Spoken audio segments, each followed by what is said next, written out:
Assalamualaikum warahmatullahi wabarakatuh. Alhamdulillah wal syukurillah ala ni'matillah. Asyhadu an la ilaha illallah wahdahu la syarikalah wa asyhadu anna Muhammadan abduhu wa rasuluh. Subhanaka la ilma lana ila ma'alamtana innaka antal alimul hakim. Rabbi shrah li sadri wa yassir li amri wa hlul 'uqdatam min lisani liyafqahu qawli. Shadaqallahul azim.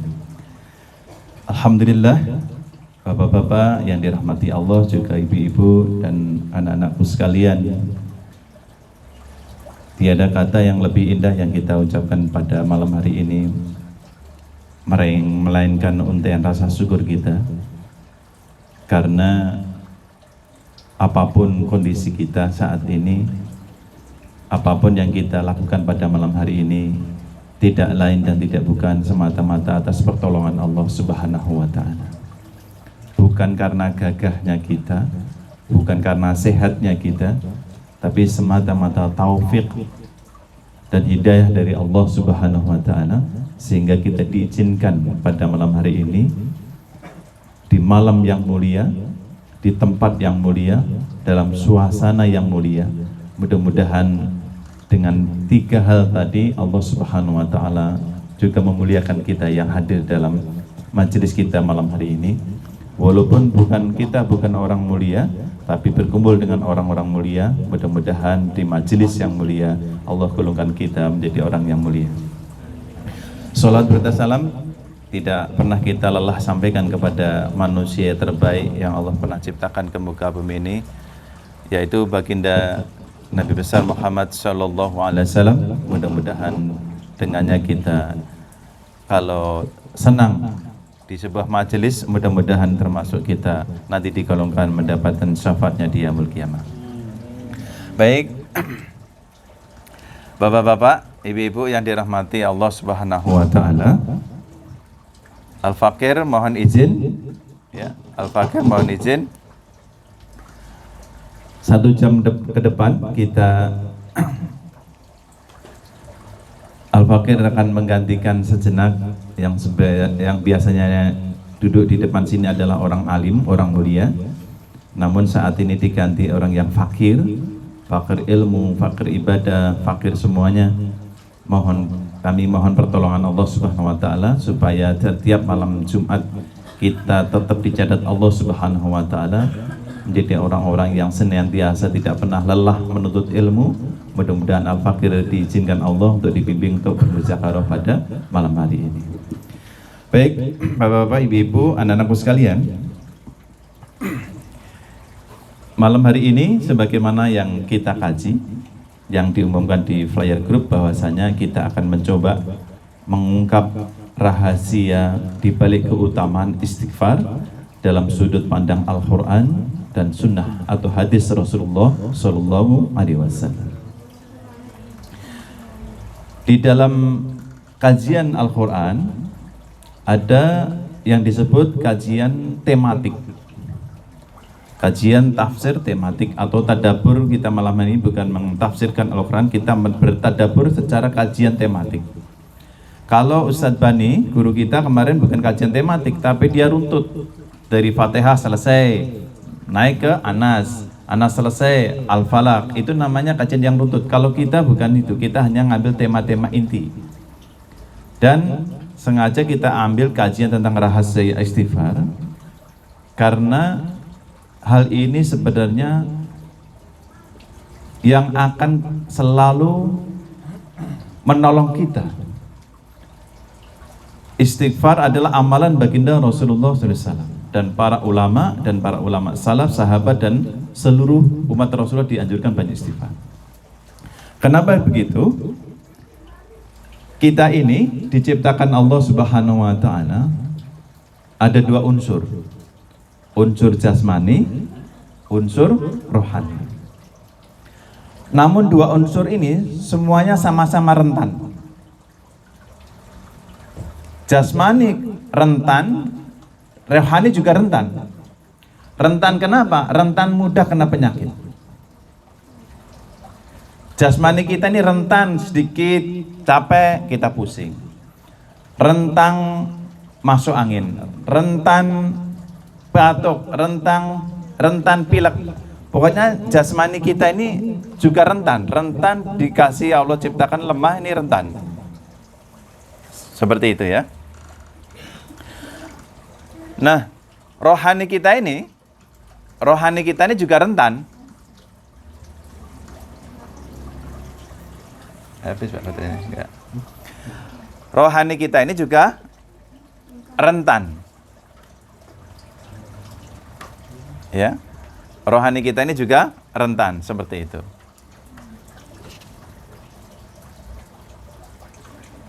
Tapi bedanya kalau kita ini jasmani kita rentan penyakit, rohani kita juga rentan penyakit. Ya. Jasmani kita rentan penyakit, rohani kita juga rentan penyakit. Bedanya, kalau jasmani kita ini, kalau sedikit kena penyakit, kita langsung action. Sakit pinggang, langsung cari tukang pijit. Ada nggak di sini? Ada kan? Flu dikit, langsung nyari ke depan, nyari Paramek, nyari Panadol, pokoknya langsung action.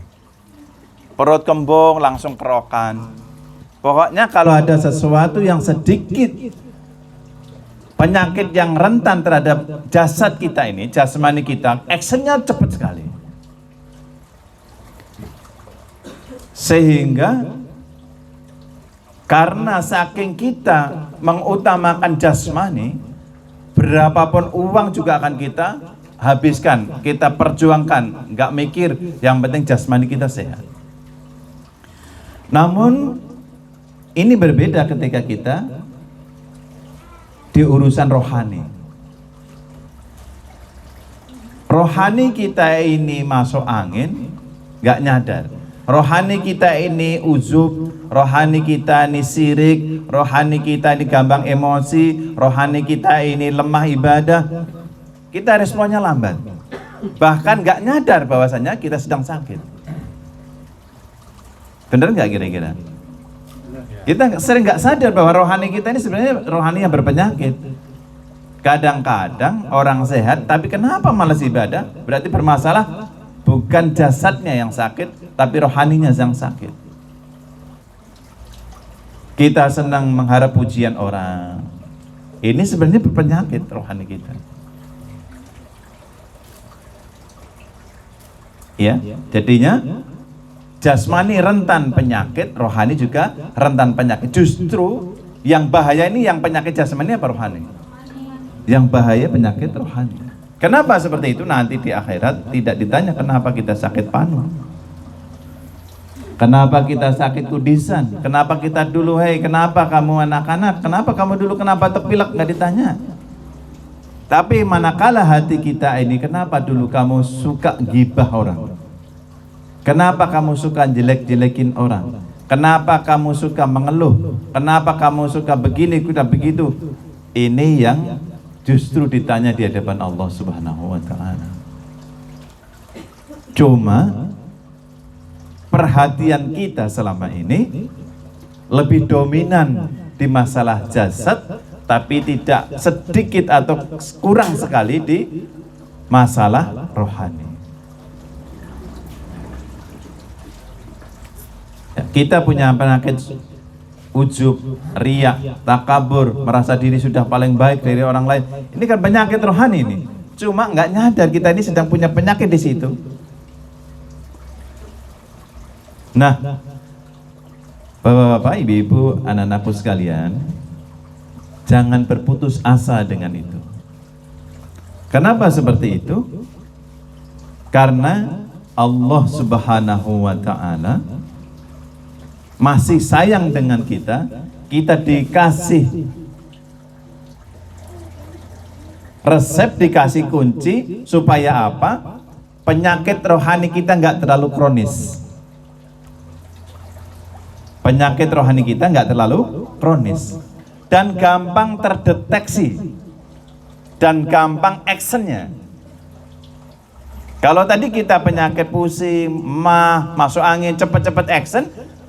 karena ada sesuatu fasilitas yang dekat, beliau berdekat. Tapi ini Allah Subhanahu wa taala juga memberikan fasilitas kepada kita, ngasih trik.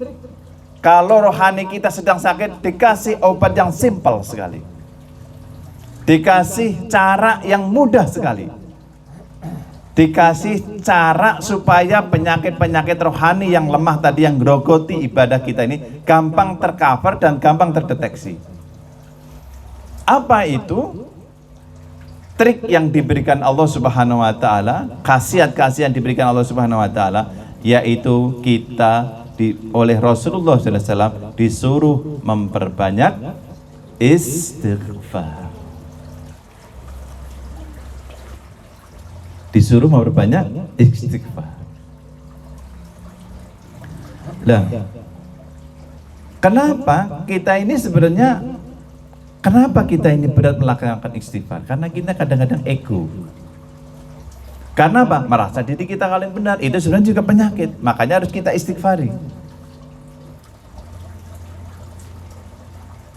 Jadi anak-anakku yang dirahmati Allah Subhanahu wa taala, kenapa perasaan kita ini kok saya diperlakukan beda dengan orang lain? Istighfar.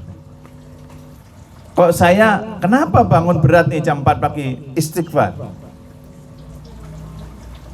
Kenapa kalau kita sering buruk sangka kepada orang lain? Istighfar. Karena itu adalah salah satu bagian dari penyakit-penyakit rohani. Nah, bagaimana Allah Subhanahu wa taala di dalam Al-Qur'an menyuruh kita tentang bab istighfar ini? Makanya kan tadi rahasia istighfar dalam Al-Qur'an dan Sunnah. Di dalam surat Nuh ayat 10 ayat 12, ayat 10 sampai 12, itu Allah Subhanahu wa taala menyuruh kita supaya banyak istighfar. Apa ayatnya? Faqultu astaghfir rabbakum innahu kana ghaffar. Kita ulang lagi. Faqultu astaghfiru rabbakum innahu kana ghaffar. Maka Allah Subhanahu wa taala, maka aku katakan kepada mereka, mohonlah ampun kepada Tuhanmu, sesungguhnya Dia Maha Pengampun. Maka salah satu sifat Allah, Asmaul Husna, Allah Maha Pengampun. Ghaffar, Ghafur. Allah Maha Pengampun. Cuma kitanya yang tidak mau minta ampun. Ada lagi di surat yang lainnya, surat Al-Anfal. Itu juga ada surat Al-Anfal ayat 32, surat ayat 34 juga ada di situ. Tentang perintah kita supaya disuruh banyak istighfar. Ada yang sudah ketemu surat Al-Anfal ayat 34? Al-Anfal ayat 34 atau 32, wa ma kana Allahu liyudhabbi'ahum, coba dibaca. Wa ma kana Allah liyudhab.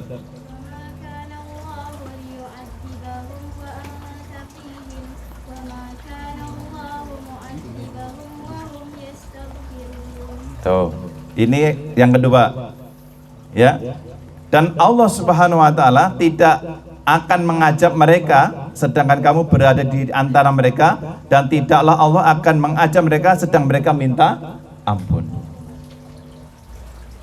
Makanya banyak kisah-kisah kan, orang yang banyak istighfar di suatu tempat, di suatu kaum kena musibah, kena bencana, gempa api, tsunami, orang ini selamat, rumahnya selamat, tokonya selamat. Di antaranya mungkin ada orang ini rajin istighfar. Yang lain lagi, mana perintah istighfar? Di dalam surat An-Nasr, gimana ayatnya? Idza zulzi apa? Idza ja'rullahi wal fath nasa yadkhuluna fi. Terus Oke. Innahu kana tawwab. Ini perintah-perintah di dalam Al-Quran supaya kita disuruh banyak istighfar. Nah, terus sekarang kapan kita ini istighfar sebenarnya? Kan perintahnya tadi udah ada nih. Kapan sebenarnya kita ini harus istighfar? Di dalam riwayat hadis itu umum sifatnya. Apa? Rasulullah SAW menyuruh istighfar kita sifatnya umum. Jadinya tidak ada waktu khusus. Cuma di dalam kaidah-kaidah tertentu itu ada anjuran-anjuran di saat-saat tertentu. Yang pertama di mana? Waktu setelah selesai sholat. Makanya Assalamualaikum warahmatullahi. Assalamualaikum warahmatullahi. Bacanya apa? Astagfirullah. Boleh astagfirullah, astagfirullah, astagfirullah. Boleh juga ada riwayat lain astagfirullahaladzim, astagfirullahaladzim, astagfirullahaladzim. Ada astagfirullahaladzim alladzi la ilaha illa huwal hayyul qayyum wa atubu ilaihi. Itu ada riwayatnya semuanya. Ya, jadinya kapan kita berbaca istighfar? Pertama setelah selesai sholat.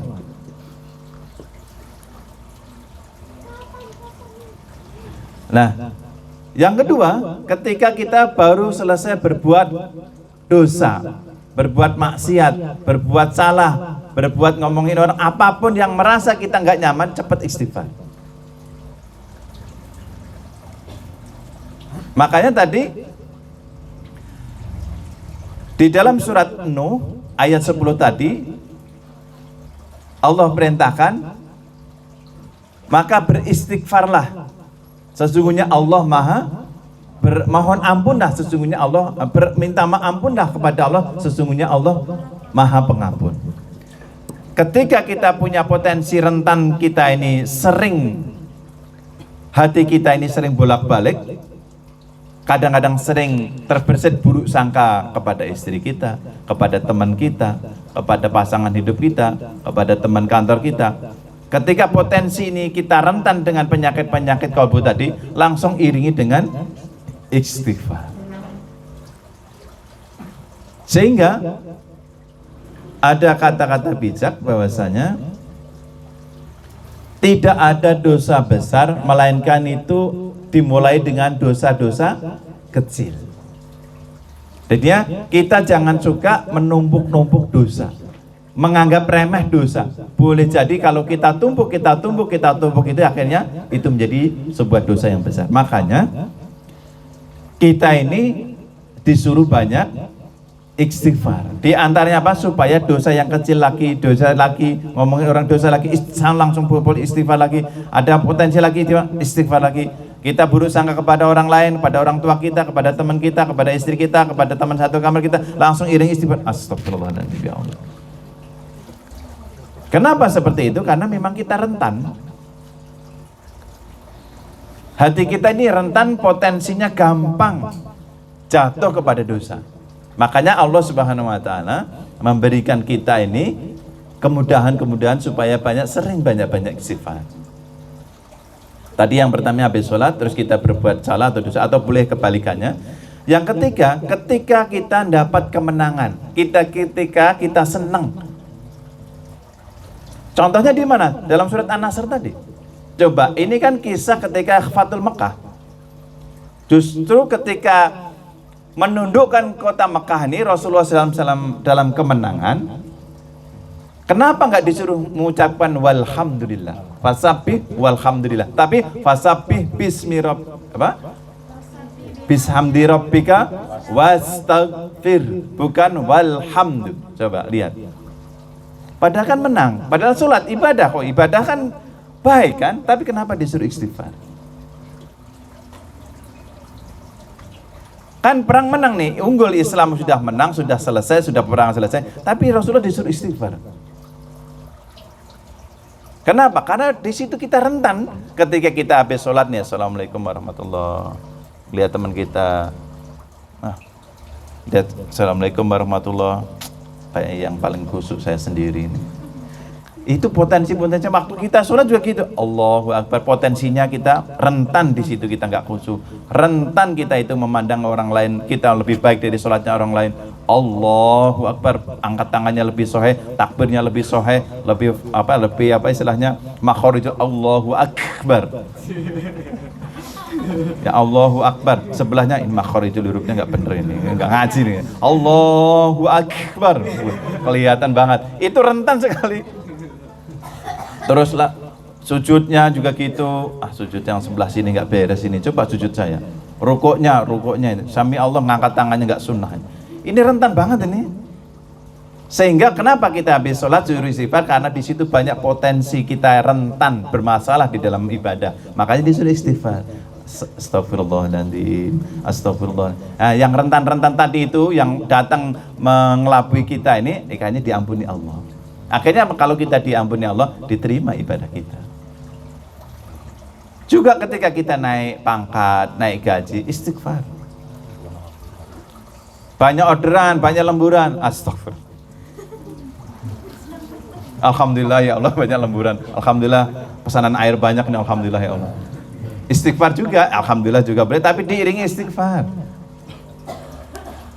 Karena apa? Potensi diri kita ini, hati kita itu gampang berpuas diri. Makanya ketika turun ayat ini, An-Nasr ini, ketika sudah Fatu Makkah, sudah berdendungan, sudah menang umat Islam, kan idza jaa an-nasrullah, ketika kemenangan telah datang kepada kamu kan. Tapi ujungnya apa? Wastaghfiru, maka kamu istighfar. Jangan sampai kita ini bangun sekolah, wah ini gara-gara saya. Wah bangun pondok Syifa ini kalau nggak saya nih, kalau nggak saya sumbang nih nggak jadi kayak gini. Ya kayak gitu yang potensi-potensi penyakit kita ini. Ini kalau nggak mempromosikan saya itu nggak jadi nih anak-anak situ. Nggak ada sifat Tuhan kalau nggak ada saya nih. Ini kan potensi-potensi kayak gitu kan. Kita menang, kita bisa bangun, tapi potensi kita di situ dosa malah. Makanya disuruh istighfar. Astagfirullah. Astagfirullah. Ya Allah, semua itu adalah Engkau pertolongan. Makanya ketika Rasulullah SAW ini, ada sebagian sahabat Nabi yang nangis kan. Yang sahabat lagi yang lain senang, wah. Ada sahabat Nabi yang memang kalbunya menangkap ini sebuah kemenangan, tapi ada sahabat Nabi, wah ini dia nih. Nangis, kenapa nangis ketika turun surat ini? Ya berarti ini masalah sudah selesai. Kalau sudah sesuatu sudah selesai, berarti ada tanda-tanda nih. Jadi tugas Nabi mau selesai. Iya kan, makanya Rasulullah SAW beristighfar, sahabatnya disuruh beristighfar, Allah istighfar. Kadang-kadang ketika kita lalai nih, kita menang, dapat tender, dapat apapun, job, dapat apapun, kita gampang lalai ya. Makanya kita disuruh banyak istighfar. Nah, Bapak-bapak, Ibu-ibu, adik-adik, anak-anakku yang dirahmati Allah Subhanahu wa taala. Selama ini yang namanya manfaat istighfar itu, kalau kita punya dosa. Kalau kita punya dosa baru istighfar. Kalau nggak punya dosa, nggak istighfar. Kalau nggak punya salah, kurang istighfar. Pada Rasulullah SAW, beliau menyampaikan bahwasanya sesungguhnya aku setiap hari beristighfar minimal 70 kali. Minimal. Rasulullah SAW ini, beliau ini orang yang nggak punya dosa. Tapi beliau minim-minimnya sehari 70 kali. Kita yang banyak dosa, berapa kali kita istighfar? Pada Rasulullah SAW, kalau beliau kan bisa membuat mengetahui radar salah benernya kan beliau tahu. Kalau kita ini kan radarnya sudah lemah. Radar apa? Radar mendeteksi kesalahan kita ini loh. Kita kan nggak diaplek kan ibaratnya. Sudah salah tapi nggak nyadar. Sudah dosa nggak paham, nggak menyadari diri. Tapi nggak mau istighfar lagi. Ya, di antaranya istighfar itu, Bapak Ibu yang dirahmati Allah, bukan hanya untuk menggugurkan dosa. Ketika Umar bin Khattab radhiyallahu an di kota Madinah kekeringan panjang, maka yang beliau lakukan selain sholat istighfar, beliau disuruh penduduk Madinah banyak istighfar. Disuruh banyak istighfar. Makanya kan kelanjutan dari surat Nuh ini kalau ayat 12 kan, seandainya kamu banyak istighfar, minta ampun kepada Allah, maka di ayat yang di ujungnya itu, maka akan aku berikan hujan yang lebat, kebun-kebun yang subur. Berarti istighfar ini fungsinya untuk apa? Untuk membuka pintu-pintu rezeki. Di antaranya dengan istighfar. Jadinya istighfar itu bukan hanya untuk kita minta ampun kepada Allah Subhanahu wa taala. Bagian yang lain dari istighfar adalah untuk sebagai pembuka, menyelesaikan masalah kita. Coba kalau kita punya masalah dengan sekolah, masalah dengan teman, banyak aja istighfar. Itu nanti akan ada jalan masalah kita. Kan istighfar ini amalan sederhana, nggak berat seperti sholat tahajud, nggak berat seperti puasa, nggak berat seperti kita harus sedekah, cuma mengucapkan banyak istighfar. Sederhana sekali kan? Tapi ini walaupun sederhana, nggak gampang ngamalin kalau kita nggak latih dan harus istiqomah. Siapa saja yang harus baca banyak istighfar? Kita semuanya. Mau ustadz, mau santri, mau suami, mau istri, siapapun kita, perbanyaklah dalam menjalani hidup kita ini banyak-banyak istighfar. Kita punya masalah nih di kantor, ya Allah ini susah amat sih, gimana caranya? Banyak aja istighfar. Perbanyak istighfar. Ya, jadinya istighfar tadi bukan hanya untuk sebagai hanya kita ketika kita punya salah lalu kita istighfar, bukan hanya itu ketika kita selesai sholat kita istighfar. Dalam masalah kehidupan berumah tangga, sekolah, di pekerjaan, buntu masalah kita, banyak istighfar.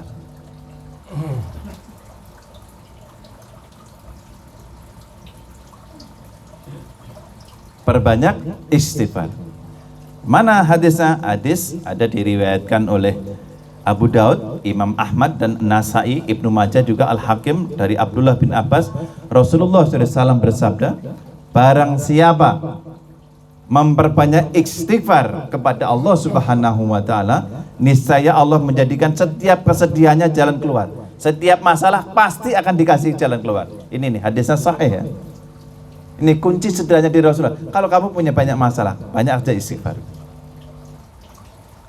Ya. Jadi kita diberikan jalan keluar dari masalah, dari kita punya masalah dikasih jalan keluarnya, lalu dilapangkan dada kita. Makanya kalau kita ini sumpek gitu ya. Anak-anakku semua kan kadang-kadang berteman satu kamar, yang satu rajin ngerapin baju, yang satu rajin model-model baju, satunya rajin nyuci, satunya males nyuci, satunya rajin nyapu, satunya lagi ngerusuhin. Ini kalau kita nggak punya bekal istighfar, isinya dosa. Kita sih nata baju sih nata baju, nyapu sih nyapu, tapi ngerdumel. Bener. Gua terus ya, coba yang lain ini dikotorin lagi. Bapak-bapak di rumah juga sama. Kadang-kadang kita pulang kerja lelah gitu apa. Coba dites sama istri kita, enggak dikasih air, enggak masak, istri kita tiduran coba. Kalau kita enggak ada senjata yang nama istighfar, udah dah bubar rumah tangga itu. Tapi semarah-marah kita nih pulang kerja, pulang sekolah, misalnya Bude besok enggak masak, kita tes aja Bude besok jangan masak Bapak. Pulang sekolah, pulang kantor, lapar, tadi macet, macam-macam banyak masalah di kerjaan, ya. Pulang nih, air kagak ada, galon habis, ya. Apa istilahnya, gas juga habis. Istri kita lagi dandan malah dandan di kamar, nyumakin kita, wah langsung kalau kita nggak punya ilmu istighfar bermasalah ini pasti kita. Langsung galon kita angkat kan, wah langsung galon kita angkat, kita banting, piring kita lemari kita tendang. Kalau kita nggak ada senjata yang namanya istighfar. Tapi kalau beda coba, kita buka lemari, agak ada makanan, buka apa istilahnya kudu makanan belum masak. Beras habis, nggak belanja, padahal uang udah dikasih, cukupin 5 juta seminggu. Insya Allah. Tapi kita nggak ada apa-apa gitu. Kalau kita nggak punya modal istighfar, coba kayak gitu. Tapi kita ada istighfar, senjata namanya Astagfirullahaladzim, ya Allah. Tapi jangan istighfarnya juga sambil marah. Astagfirullah. Sambil gigi kita kuat. Astagfirullahaladzim. Ini namanya bukan istighfar. Istighfar itu kan isinya meredakan emosi. Makanya di sini kan Rasulullah paling banyak istighfar, maka akan dikeluarkan dari kesedihan hati. Ini dikeluarkan di dalam ini. Akan dikeluarkan kesedihan hati dan akan dikeluarkan dari masalah itu. Yang susah jodoh, banyak istighfar. Mau nyari jodoh susah, nggak dapat istighfar. Ada yang di sini? Ada ya?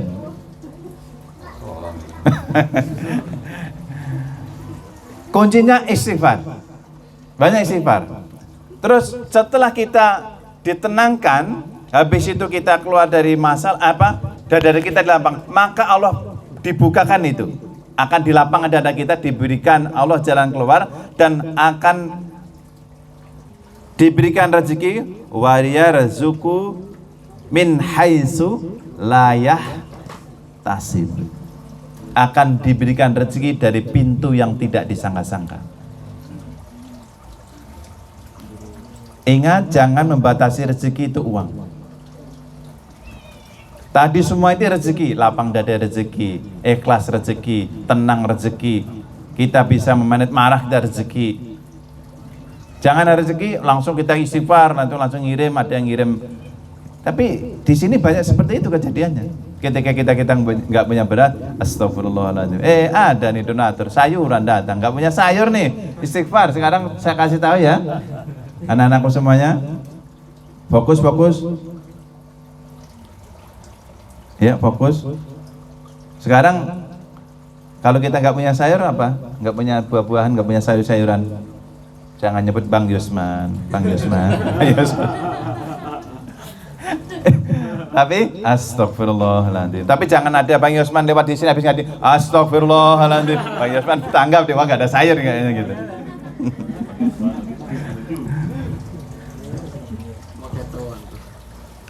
Bang Yusman sekarang tanggap ya kalau ada anak-anak sifat banyak istighfarnya astagfirullahaladzim Bang Yusman, astagfirullahaladzim. Wah, berarti kode itu. Sayuran habis. Bang Yogi, kalau anak-anak paham ya Bang Yogi ya, kalau banyak istighfar lewat Bang Yogi, pasti air habis. Seperti itu. Nah, hebatnya istighfar itu, marah apapun kita ini bisa melembutkan hati. Saya punya cerita kan, dulu sudah ada, mungkin ada yang belum pernah cerita saya. Saya punya kisah tentang dahsyatnya istighfar ini, dan ini kisah nyata. Itu orang yang mau bunuh diri sudah megang pisau, bisa luluh itu dengan istighfar. Jangankan yang hanya marah biasa, yang sudah megang pisau, ininya sudah berdarah mau ditusukin ke perut, kita suruh istighfar, reda itunya, bunuh dirinya jadi nggak jadi itu. Nah, kisah ini, tapi kita nanti ya kita ngambil kisah poin yang terbesar dulu. Bahwasanya kalau kita banyak rajin istighfar, maka Allah akan memberikan rezeki haitsu la yahtasib. Akan Allah benar, doa kita mudah diijabah. Contoh yang pertama dari atas dulu, nanti baru kisah saya, baru kisah-kisah kehidupan sehari-hari. Dan ini nyata. Mungkin kita pernah mendengar kisah tentang Imam Ahmad bin Hanbal. Sudah pernah dengar ceritanya? Sudah pernah dengar ceritanya, tapi kita ulang lagi ya. Ini sampai jam berapa? Sampai 9 lagi. Ya. Imam Ahmad bin Hanbal ini tidak biasanya beliau tiba-tiba suatu ketika beliau sedang berzikir atau beliau sedang baca kitab atau terbersit hatinya ingin ke Irak, ke Basrah. Pengen kemana? Ke Irak. Padahal kan jauh dari Madinah kan, atau dari Mekah kan beliau tinggal. Dia tiba-tiba ada pengen ke, misalnya kayak kita nih. Kalau kita pengennya kemana? Pengen ke Carrefour gitu kan? Tahu-tahu pengen aja ke mall gitu kan. Kalau Imam Ghazali tahu-tahu dia itu dapat dapat bisikan hati, ilham mungkin. Beliau itu pengen aja ke Basrah. Nah, namanya Imam Ahmad bin Hambal ini tipenya lain beliau. Beliau kalau pergi kemana-mana, beliau nggak mau pakai kebesaran ulama. Beliau pakai baju biasa aja. Karena beliau ketika kita pergi, beliau nggak mau disebut orang alim. Beliau nggak mau orang nanti mengistimewakan beliau. Beliau nggak mau nanti orang terlalu hormat sama beliau. Beliau nggak mau tipe ulama yang seperti itu beliau. Beliau pakai baju yang sederhana, yang biasa aja biar orang nyamar. Dan beliau memang tipe ulama yang dimanapun beliau pergi, beliau nggak menampakkan kesolehannya beliau, nggak menampakkan kealimannya beliau. Beliau biasa kayak perantau gitu. Sehingga suatu ketika beliau sampai di Basrah di suatu masjid. Anggap aja Masjid Al-Barkah. Seperti kalau mbak-mbak nanti ke kampus kemanapun capek ini ya istighfar kan waktu itu udah sore. Imam Ahmad bin Hanbal mampir ke masjid itu. Lalu beliau sholat berjamaah maghrib ditungguin sampai isya beliau tungguin juga. Karena beliau habis perjalanan jauh Imam Ahmad bin Hanbal ini. Lalu beliau mau tidur di mana nih ya? Ya udahlah saya itikaf aja di masjid ini tidur-tiduran gitu. Sambil barangkali kita pengen istirahat lah di sini. Namanya orang tiduran di waktu itu, penjaga masjidnya tadi mungkin ada aturan tertentu, disuruh pergi ya Syekh. Mohon maaf, Anda tidak bisa tidur di dalam masjid ini. Oh seperti itu, iya mohon maaf. Nah penjaga marbot ini tahu nggak dia imam besar? Nggak tahu kenapa? Karena beliau tidak mau menjadi ulama yang selalu kelihatan mengidentifikasi diri beliau ini seorang ulama. Enggak, beliau tipe yang itu. Tapi kita juga nggak menyalahkan seandainya ada ulama, ustadz yang menampilkan identifikasi diri juga boleh.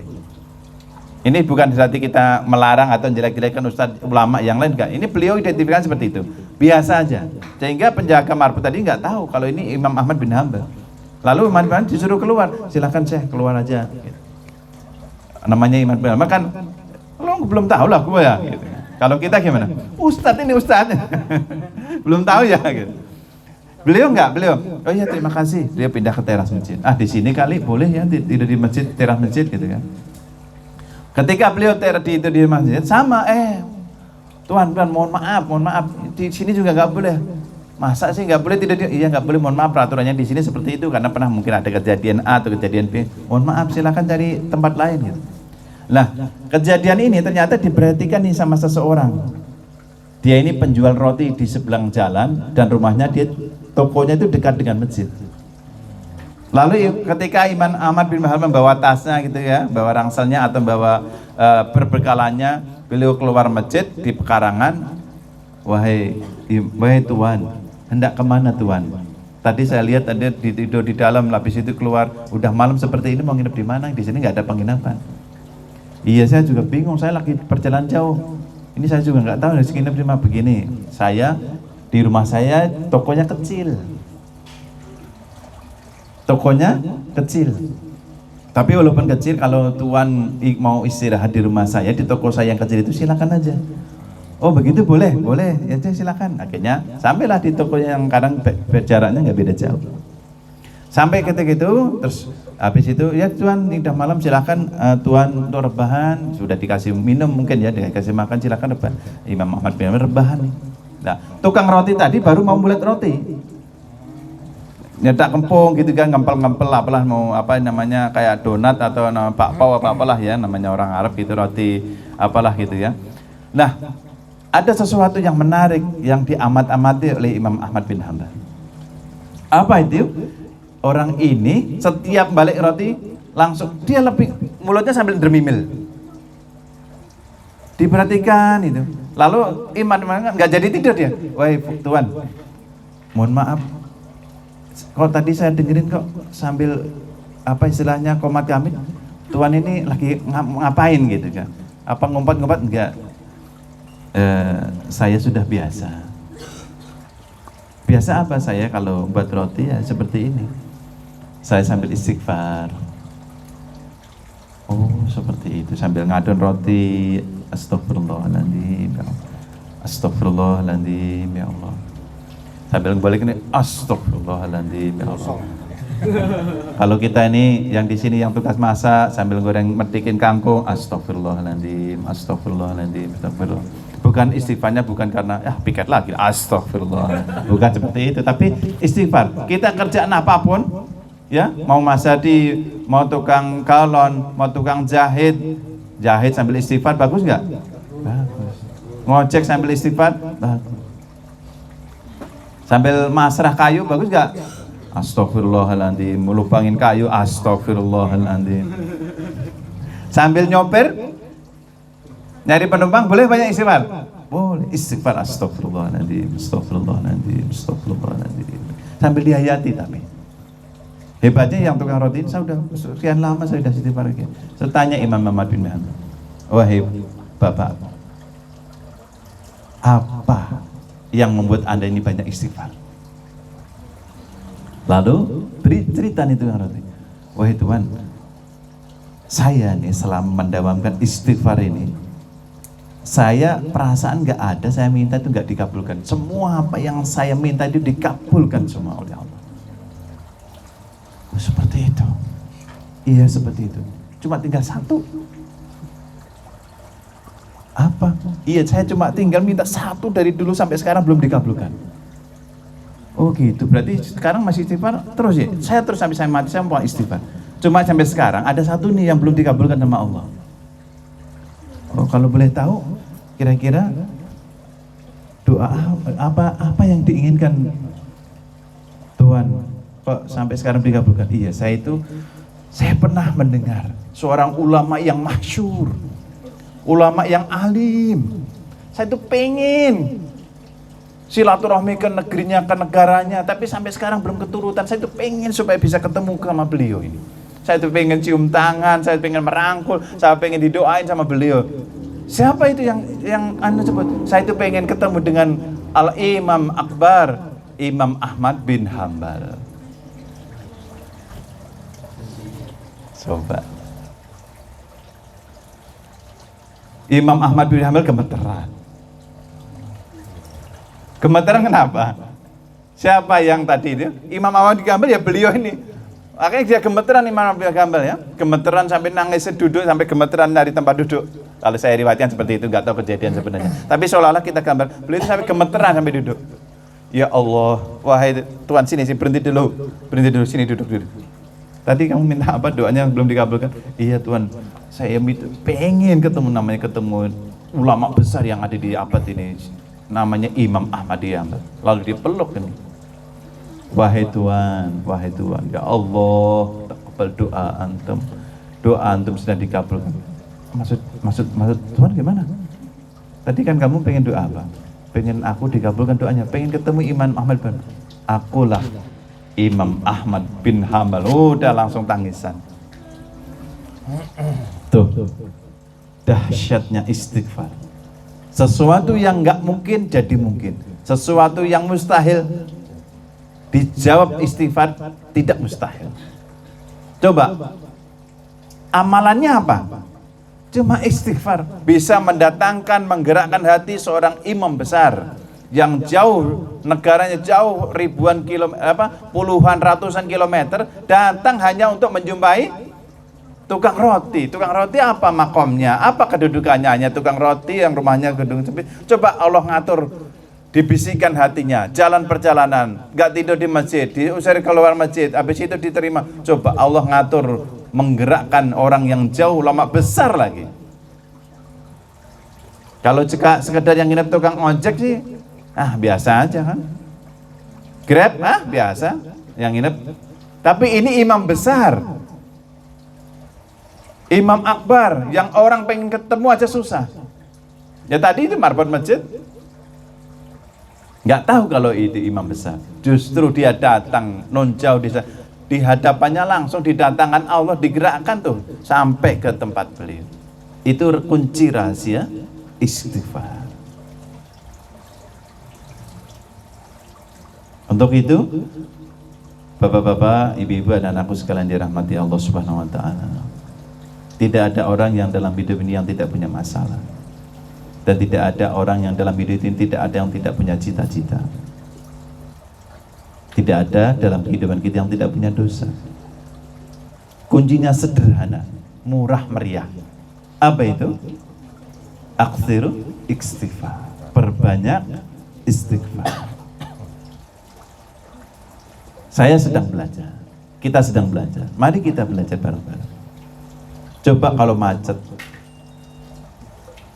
nungguin customer yang katanya janji jam 10 ini orangnya kemana nggak datang-datang nih, pintu gerbangnya masih dikunci, saya masih punya jadwal ke sana lagi. Coba dengan istighfar, astagfirullah, astagfirullahaladzim, astagfirullahaladzim, astagfirullahaladzim. Syukur bisa sampai nangis, syukur bisa sampai mengeluarkan air mata. Makanya orang-orang dulu itu amalannya nggak banyak-banyak. Orang-orang tua kita dulu kan, orang-orang tua kita ini, yang bapak-bapak kita dulu mungkin amalannya nggak banyak seperti kita yang hafal macam-macam hadis. Beliau sederhana aja amalannya, istighfarnya istighfar.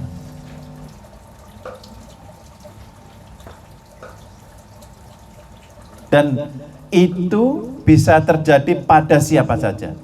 Yang penting kita serius, sungguh-sungguh dan ikhlas, istighfarnya memang fokus.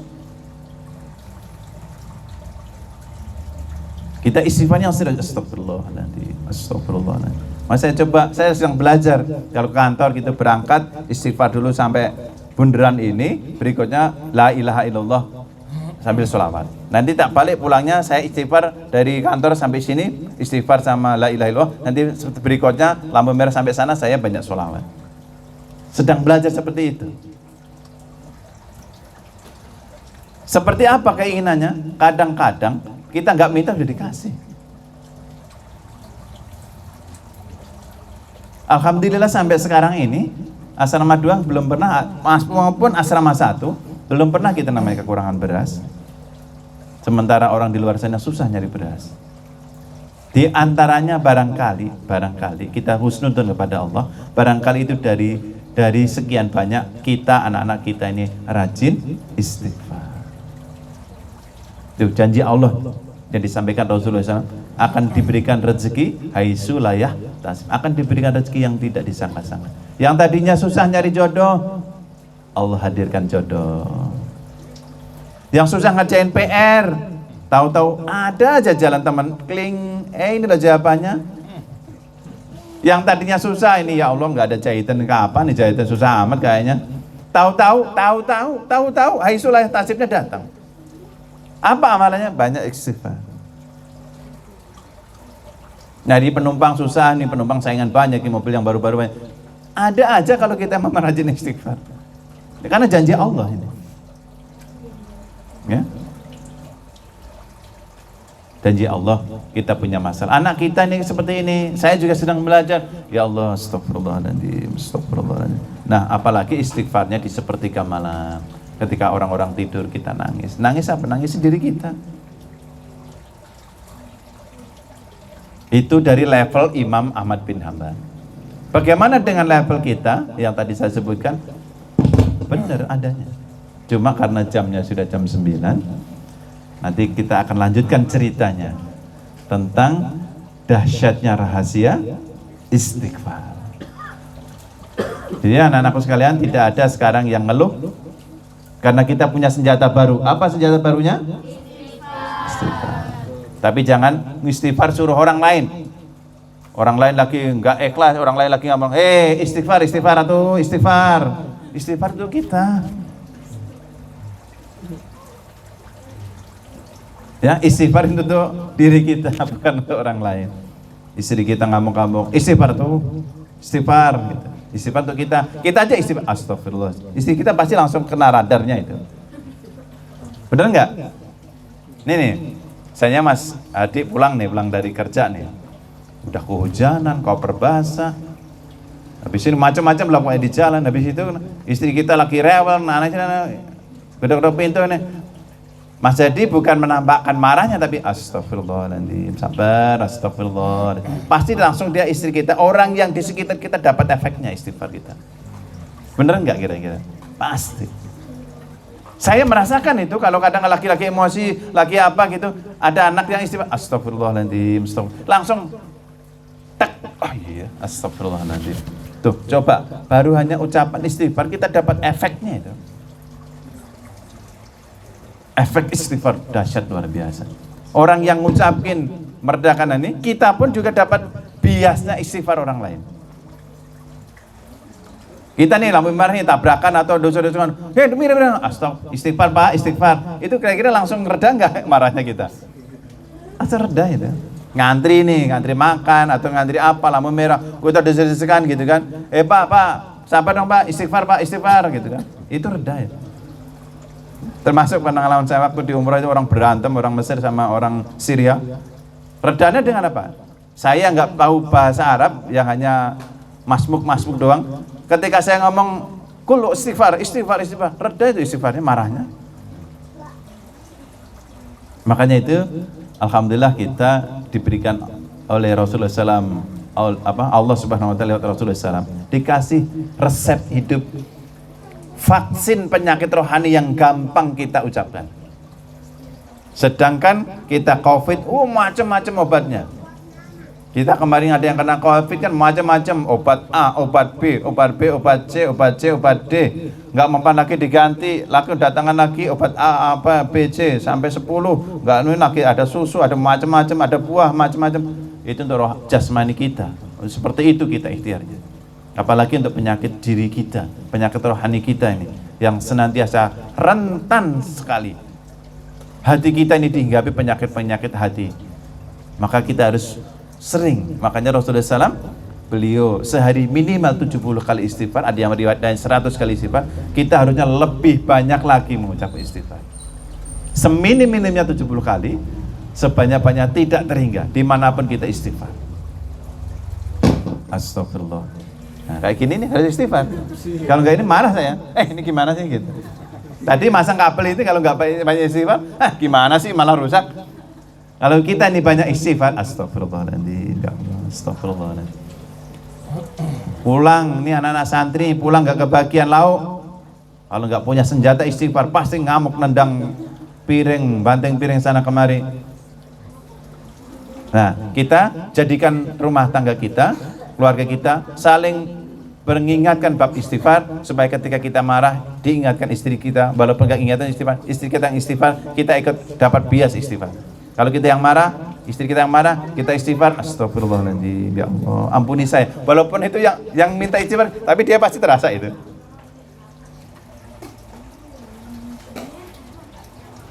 Pasti terasa.